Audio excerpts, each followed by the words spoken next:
Have you ever wondered how we got here? Not just you and me, but our world, our countries, our technologies. So often, the answer lies on a battlefield. History isn't just a collection of dates, it's a story written in courage, strategy, and sometimes, unimaginable loss. Today, we're journeying back in time to explore the pivotal battles that didn't just end wars, but forged the very foundations of our modern world. These aren't just stories of soldiers and generals, they're the turning points that shape borders, empires, and even the way we think. So, grab your history helmet, because we're about to dive deep into the conflicts that created the world we live in today. Our first stop is a battle that, for many, marks the true end of the ancient world and the beginning of a new, turbulent era, the Battle of the Milvian Bridge in 312 AD. This wasn't just a clash between two Roman rivals, Constantine and Maxentius. It was a collision of old and new beliefs. The story goes that on the eve of the battle, Constantine saw a vision in the sky, a cross of light with the words in this sign, "You shall conquer." He ordered his soldiers to paint this symbol, the Chi, on their shields. Against the odds, Constantine's forces were victorious. Maxentius drowned in the Tiber River, and Constantine marched into Rome as the undisputed ruler of the Western Roman Empire.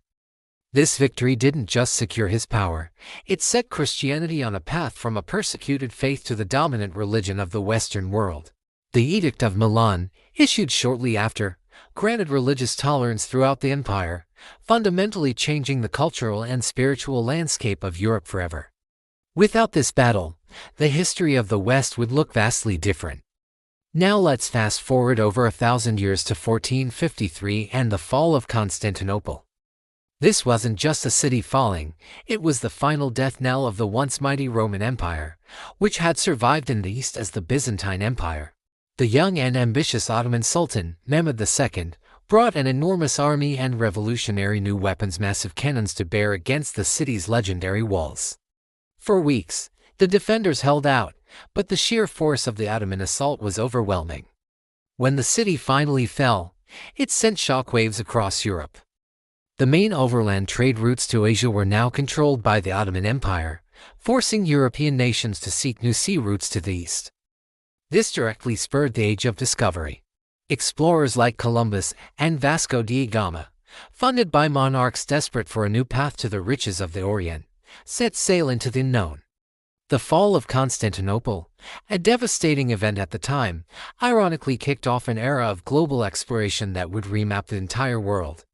From the age of cannons, we leap to the age of muskets and revolution.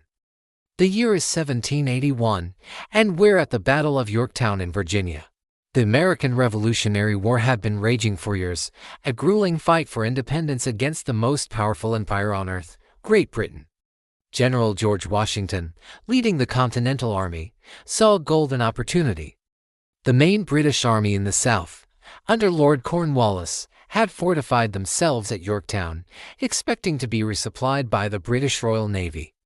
But in a brilliant move of combined operations, the French fleet, America's crucial ally, blockaded the coast, cutting off any escape or reinforcement by sea.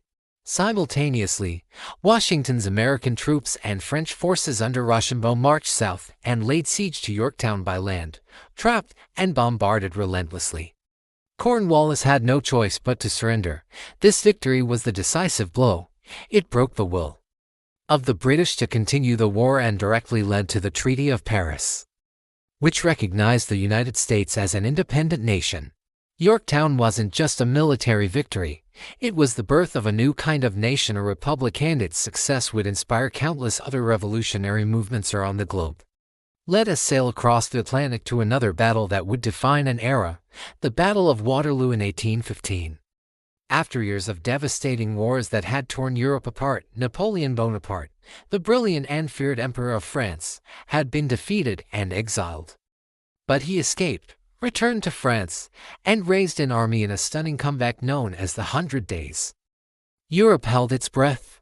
Near the village of Waterloo in modern-day Belgium, Napoleon's French army clashed with a coalition force led by the Duke of Wellington and the Prussian Marshal Blücher. It was a brutal, close-run battle fought in mud and rain. For hours, the fate of Europe hung in the balance. But Wellington's stoic defense held just long enough for the Prussians to arrive and smash into Napoleon's flank. The French army broke, and Napoleon's incredible career was over for good. Waterloo didn't just end one man's ambition, it crushed the French dream of dominating Europe and ushered in a new balance of power. The result was the Concert of Europe, a century of relative peace and unprecedented British global dominance, the Pax Britannica, which shaped the political and economic landscape of the 19th century. Now, we enter the 20th century, where the scale of warfare becomes truly terrifying. Our next stop is the Battle of Stalingrad, which raged from 1940 to 1943. This was the turning point of World War II on the Eastern Front. Hitler's seemingly invincible war machine had pushed deep into the Soviet Union, aiming to capture the city that bore Stalin's name. What followed was one of the bloodiest battles in human history. The fighting was savage, street by street, building by building. The city was reduced to rubble. But the Soviet defenders refused to yield. In a brilliant strategic move, the Red Army launched a massive counteroffensive, Operation Uranus, which encircled the entire German Sixth Army, trapping them in the city. Cut off from supplies and freezing in the brutal Russian winter, the German forces eventually surrendered. The loss was catastrophic for Germany not just in manpower and equipment, but psychologically. The myth of German invincibility was shattered. From Stalingrad onward, the Red Army began its long, relentless push toward Berlin. This brutal victory ensured the survival of the Soviet Union and determined the post-war map of Eastern Europe. Our final battle takes us to the skies and the shores of France, D-Day, the Normandy landings on June 6, 1944. 4 years. The Western Allies had been planning the largest amphibious invasion in history to open a second front against Nazi Germany. Under the command of General Dwight D. Eisenhower, over 150,000 Allied troops from the United States, Britain, Canada, and other nations crossed the English Channel to storm the heavily fortified beaches of Normandy. The cost was immense, especially on beaches like Omaha, where the fighting was horrific. But through sheer grit and overwhelming force, the Allies secured a foothold. This was the beginning of the end for Hitler's regime in the West. With the Soviets advancing from the east and the Allies now pushing from the west, Germany was caught in a vice. Less than a year later, the war in Europe was over. D-Day not only led to the liberation of France and the ultimate defeat of Nazism, but it also cemented the role of the United States as a global military and political superpower, shaping the post-war world order and the alliances that still exist today. From the cross in the sky at the Milvian Bridge to the landing craft on the Normandy beaches, these battles are more than just historical events.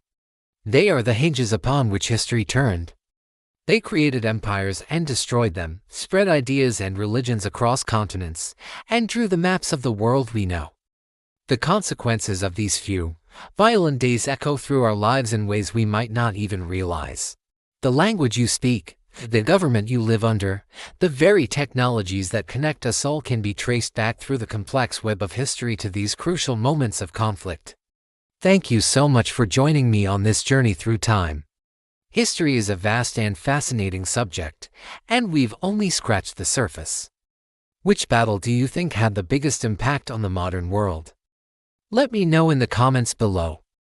And if you enjoyed this video, please give it a thumbs up and subscribe for more deep dives into the events that shaped our world.